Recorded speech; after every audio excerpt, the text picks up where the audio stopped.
तो मैं आपका ध्यान आकर्षित करता हूं सेमीकंडक्टर्स पे। उदाहरण के तौर पे बताता हूं,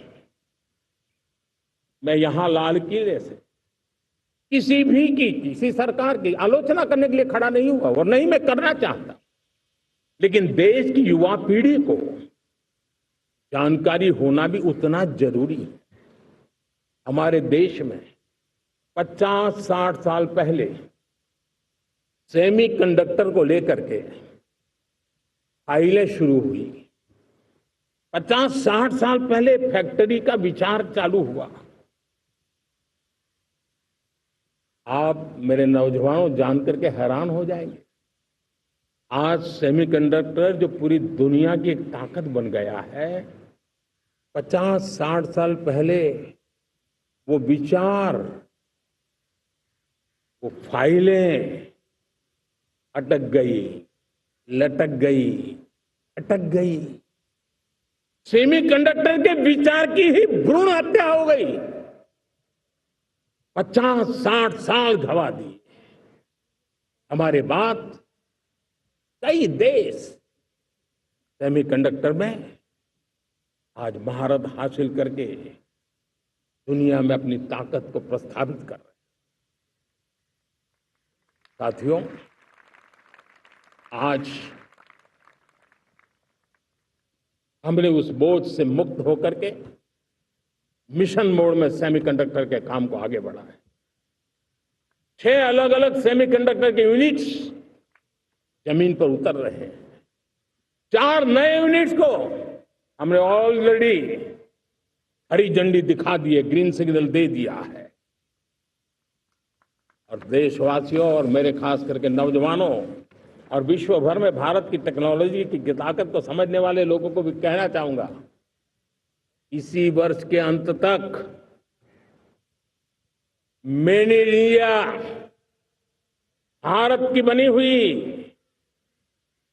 भारत में बनी हुई, भारत के लोगों द्वारा बनी हुई मेड इन इंडिया चिप्स बाजार में आ जाएगी।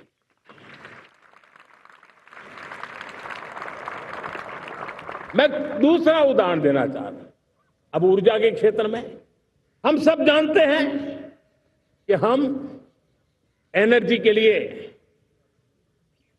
बहुत सारे देशों पर डिपेंडेंट है। पेट्रोल हो, डीजल हो, गैस हो, लाखों करोड़ रुपए हमें खर्च करके लाना पड़ता है।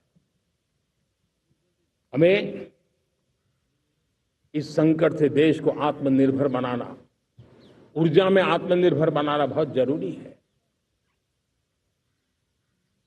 हमने बीड़ा उठाया और आज 11 वर्ष में सोलर एनर्जी 30 गुना बढ़ चुकी है। हम नए नए डैम बना रहे हैं ताकि हाइड्रो का विस्तार हो और हमें क्लीन एनर्जी की उपलब्ध हो। भारत मिशन ग्रीन हाइड्रोजन लेकर के आज हजारों करोड़ रुपए इन्वेस्ट कर रहा है। भविष्य की ऊर्जा को ध्यान में रख करके, ऊर्जा के क्षेत्रों को ध्यान में रख करके भारत न्यूक्लियर एनर्जी पर भी बहुत बड़े इनिशिएटिव ले रहा है। न्यूक्लियर एनर्जी में 10 नए न्यूक्लियर रिएक्टर तेजी से काम कर रहे हैं। 2047 तक, जो कि हमने विकसित भारत का लक्ष्य तय किया है, जब देश की आजादी के 100 साल होंगे, हम परमाणु ऊर्जा क्षमता 10 गुना से भी अधिक बढ़ाने का संकल्प लेकर के आगे बढ़ रहे हैं। मेरे प्यारे देशवासियों, रिफॉर्म एक निरंतर प्रक्रिया है। समयानुकूल परिस्थिति के अनुसार रिफॉर्म करते जाना होता है। हम न्यूक्लियर एनर्जी के क्षेत्र में बहुत बड़े रिफॉर्म लेकर के आए। अब हमने प्राइवेट सेक्टर के लिए भी परमाणु ऊर्जा को उसके द्वार खोल दिए हैं। हम शक्ति को जोड़ना चाहते हैं।